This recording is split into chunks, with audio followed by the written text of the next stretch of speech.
పోలీసులు ఉన్నది ప్రజల రక్షణ కోసమా లేదు ఆ ప్రజల్ని హింసించడం కోసమా అని చెప్పి ప్రజలు విమర్శిస్తున్నారు. ఇప్పుడు ఎందుకు పోలీసుల గురించి మాట్లాడుకోవడం? పోలీసులు వాళ్ళ పని వాళ్ళు చేస్తారు. ప్రజలకి బాధ్యతగా ఉండాల్సింది, ప్రజలకి రక్షణ కల్పించాల్సింది పోలీసులే కదా అని ప్రజల్లో ఉన్నటువంటి అభిప్రాయం ఇప్పుడు మార్చుకోవాల్సి వస్తోందా? అది కూడా అందరితో కాదు, కేవలం కొంతమంది వల్లే. ఎందుకు ఈ విధంగా పోలీసులు అన్యాయంగా ప్రవర్తిస్తున్నారు? పోలీసులు తీసుకుంటున్నది జీతం ప్రజల పన్నుల నుంచా లేక ప్రభుత్వ సంపాదన నుంచా?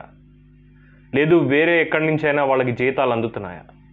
ప్రజల పన్నులతోటి జీతాలు తీసుకుంటూ ప్రజలనే ఇలా హింసిస్తే, న్యాయం కోసం వెళ్ళిన వాళ్ళని బూటుకాళ్లతో తంతుంటే ఇక సామాన్యుడికి ఏది రక్షణ?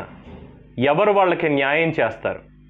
ఈ ప్రశ్నలన్నీ మా ఛానల్ అడుగుతున్నదో ఇంకొకళ్ళు అడిగేది కాదండి, ప్రజలు అడుగుతున్నారు. దీనికి సంబంధించిన విషయానికి వస్తే ఇటీవల ఆంధ్రప్రదేశ్లో చోటు చేసుకున్న కొన్ని సంఘటనలు పోలీసు వ్యవస్థకే మచ్చ తెచ్చేలా ఉన్నాయి.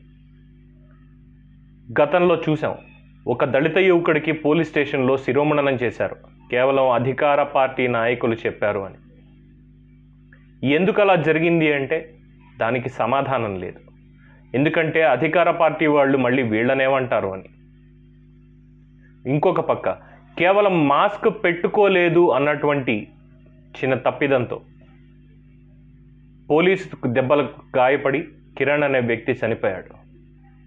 ఇది కూడా ఆంధ్రప్రదేశ్లో చూసాం. దీనికి సంబంధించి జాతీయ స్థాయిలో చర్చ జరుగుతోంది.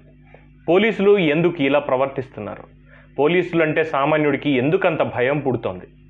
ధైర్యంగా పోలీస్ స్టేషన్కి వెళ్ళి అయ్యా నాకు జరిగింది అన్యాయం అని ఎందుకు చెప్పలేకపోతున్నాడు అని చెప్పి అడుగుతున్నారు.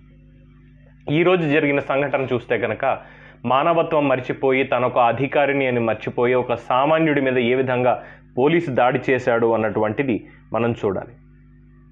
వివరాల్లోకి వెళ్తే కనుక కాశీబుగ్గ అనే గ్రామం, శ్రీకాకుళం జిల్లా కాశీబుగ్గ సిఐ ఎవరైతే ఉన్నారో వేణుగోపాల్ అనే అతను దళిత యువకుడైన జగన్ అనే వ్యక్తిని బూటుకాలితో తన్నాడు. అది కూడా తన తల్లి కళ్ళ ముందే. జగన్ తల్లి అడ్డం పడుతున్నా సరే వినకుండా అతని మీద పిడిగుద్దులు కురిపిస్తూ బూటుకాళ్లతో తన్నడం ఇప్పుడు సర్వత్రా చర్చనీయాంశమైంది, అలజడి సృష్టిస్తోంది. అయితే దీనికి సంబంధించి అక్కడ ఏం జరిగింది అన్నటువంటి చూస్తే కనుక పలాస మండలంలో టెక్కలిపట్నానికి చెందినటువంటి వ్యక్తి ఇళ్ల పట్టాల విషయానికి సంబంధించి ఇద్దరి మధ్య వాగ్వివాదం అనేది జరిగింది. దీంతో ఇద్దరు ఎవరికి వాళ్లే వెళ్ళి పోలీస్ స్టేషన్లో కంప్లైంట్ ఇవ్వడానికి వెళ్ళారు.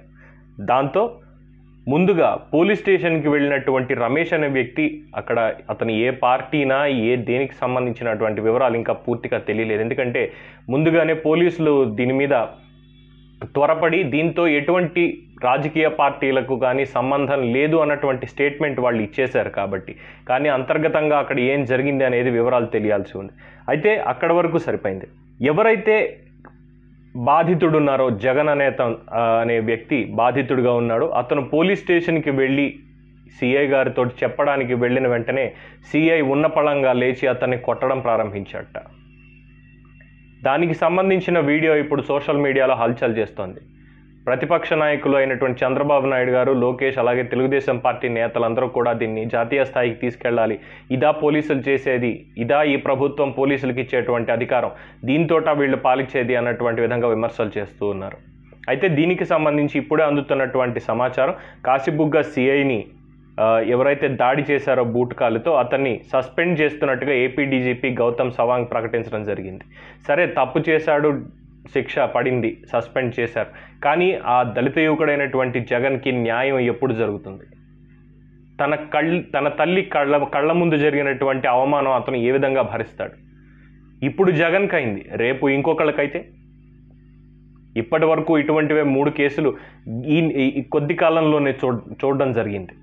అంతకుముందు జరిగినవి, జరగబోయేవి, పోలీసు వ్యవస్థ ఇంకా మారదా అని చెప్పి ప్రశ్నిస్తున్నారు ప్రజలు. పోలీసులు, రక్షించవలసిన పోలీసులే ఈ విధంగా శిక్షిస్తూ ఉంటే, కావాలని తప్పు లేకుండా బాధితుల పక్షాన నిలబడి న్యాయం చేయవలసిన పోలీస్ వ్యవస్థ ఈ విధంగా చేస్తుంటే ఏ విధంగా మేము రక్షణ కోరుకోవాలి? మాకు ఇచ్చేది రక్షణ ఎవరు ఇంకా అన్నటువంటి విషయాన్ని ప్రజలు అడుగుతున్నారు. ఎంతోమంది సీనియర్ అధికారులు, ఏపీ పోలీస్ డిపార్ట్మెంట్కి వన్నె తెచ్చిన అధికారులు చాలామంది ఉన్నారు.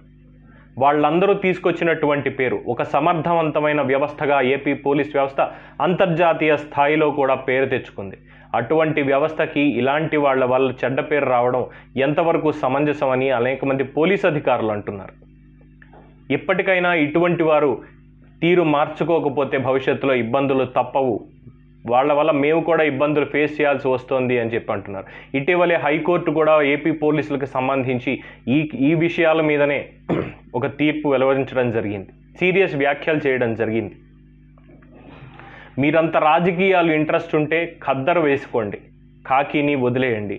యూనిఫామ్లో ఉండి రాజకీయాలు చేస్తాం, రాజకీయ నాయకులతో అంటగాగి ఇటువంటి పనులు చేస్తామంటే సహించేది లేదు, తీక్షణమైన చర్యలు తీసుకోవాల్సి ఉంటుంది అని ఈ మధ్యనే హెచ్చరించింది. దాదాపు ఏపీ డీజీపీ ఎన్నో కేసుల్లో ఇప్పటి వరకు మానవ హక్కుల సంఘాలకు కానీ అటు కోర్టు మెట్లు ఎక్కడం కానీ చూస్తూనే ఉన్నాం. మరి ఇప్పటికైనా అధికారుల్లో చలనం వస్తుందా? పోలీసింగ్ వ్యవస్థ మారుతుందా? గుడ్ పోలీసింగ్ అనే దానికి సరైన అర్థం ఇప్పటికైనా చెబుతారా, లేక రాజకీయ నాయకులు అధికార పార్టీకి సంబంధించినటువంటి నేతల చెప్పు చేతుల్లోనే ఉంటూ సామాన్యుల నడ్డి విరుస్తారా? వేచి చూడాలి.